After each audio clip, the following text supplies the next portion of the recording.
son? Well, this is a huge mistake and a very bad precedent for Donald Trump.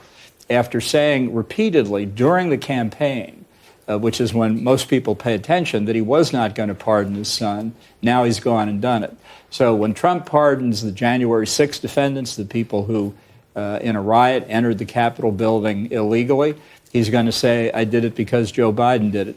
Hunter Biden, obviously a very troubled man. He's had a difficult past. You can understand why a father would feel this way. But the fact is, this is exactly the kind of favoritism, two-tiered justice system that Trump complains of. Many Republicans have complained of, and it's a basis for worse to come, I think, in the Trump administration. Can you make the comparisons, though, between a father who also is the president of the United States of America pardoning his son? He says he was convicted on political grounds. And somebody like Enrique Tarrio, who is the leader of the Proud Boys, who was sentenced to 22 years, the longest punishment to date for his role in what happened on the 6th of January. No, I don't think they're equivalent, except that they're examples of favoritism. I'm an alumnus of the Department of Justice. There is in the department what's called the Office of the Pardon Attorney. Typically, the pardon attorney doesn't recommend pardons except after somebody's been convicted and served their sentence when they found the prosecution was illegitimate. There's no evidence in the case of Hunter Biden, despite years of him having been investigated by the U.S. Attorney for Delaware, that there's anything improper. And in fact, the plea deal that Hunter Biden's attorneys negotiated with the Department of Justice came undone because the judge thought that the deal had not been thought through, not because of what the Justice Department did. So while the circumstances are different, the intervention of the president in the criminal justice system at this point is a matter of favoritism. I understand he's his father, but it simply is a basis of precedent for other actions that won't have that sympathy, but people will say, you want to avoid two tiers of justice. We're actually now fortifying it by what Biden has done. He was leaving it a bit late, wasn't he? I think he was going to be sentenced later on this week. That will not happen now. Why do you think Trump won? I think fundamentally America is a center-right country, and people perceive Trump as being a center-right person, which is not true. He is for Donald Trump. He's not for anything else.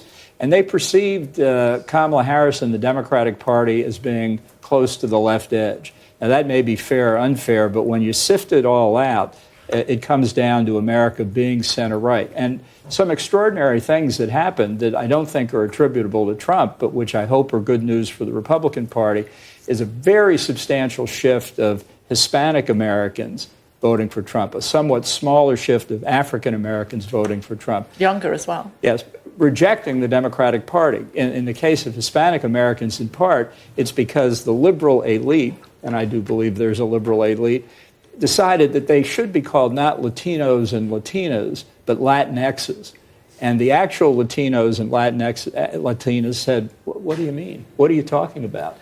It's that rejection of the left by people that Democratic Party, Labor Party, identity politics has said, well, they must be on the left. They're people of color, is being rejected in America. I think it's a wonderful thing. You liked him enough to work for him in the past. What happened? Well, I believe when I started to work for him in 2018 that like every other American president before him, the weight of the responsibility, certainly in the national security space, the gravity of the decisions he had to make, would discipline his thinking.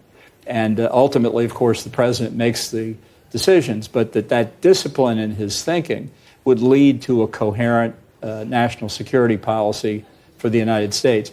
And it turned out nothing disciplines Donald Trump's thinking. It's always in the moment, anecdotal, transactional, viewed through the prism of what benefits Donald Trump. Isn't he right to say that there weren't any high-profile wars during his leadership, and he will be able to sort out in an afternoon, I exaggerate to make the point, the situation in Ukraine?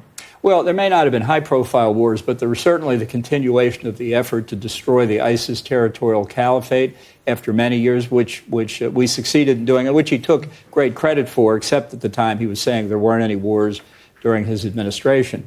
One war that he did deal with dramatically and incorrectly was the war in Afghanistan, making a deal with the Taliban, that a group that you can't trust as far as you can throw them, implemented disastrously by Joe Biden. But that same deal that took us out of Afghanistan has led to foreign terrorist fighters returning to Afghanistan, where even the Biden administration has said they pose a threat of being able to conduct long-range terrorist activities.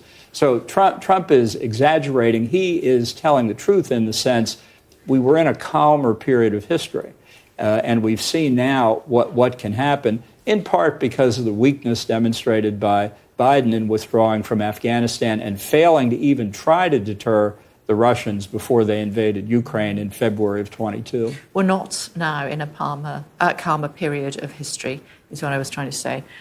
What's he going to do? He has no idea. He has said he would get Zelensky and Putin in a room together and they'd solve Ukraine in 24 hours. Good luck with that. He said the war in the Middle East never would have happened if he had been in office, a statement which you can neither prove nor disprove. What will he do now? I don't know. I suspect this is favorable to Israel, which has gone a long way to destroying Iranian power in the Middle East by dismembering Hamas, on its way to dismembering Hezbollah. It doesn't mean there won't be other conflicts, but the real threat of Iran remains, and we still don't know what Trump will do or what Israel may do in the interim. And what will he do about NATO? He speaks